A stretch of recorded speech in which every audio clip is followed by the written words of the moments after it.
The conflict in South Sudan is really a reflection of the similar types of geopolitical conflicts around the world.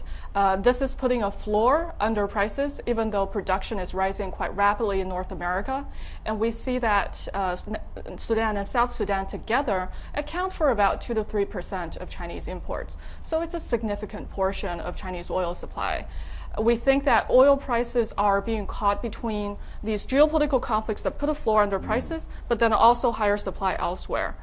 And for China, they're also looking ahead in terms of energy security. Are we likely to see them invest in more African nations? China has been doing a lot of that. It's been investing more than $100 billion in the past 4 or 5 years overseas.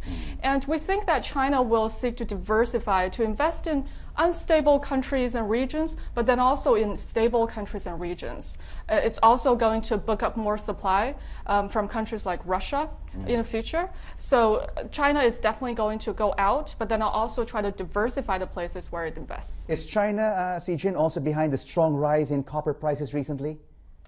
The short-term rally that we saw in the past few weeks was more driven by short covering. But yes, Chinese market was relatively tight. China has been importing more and more copper in 2013, both because China had a very strong demand for things like copper wiring, but then also because China needs to import copper to turn it into financing. So where do you see copper prices in the near to medium term? The interesting thing is, supply is now driving copper prices more than Chinese demand. So we are actually forecasting prices to come off about 8% into 2014, around $6,700. So you see copper then underperforming. Which other commodities do you see underperforming this year?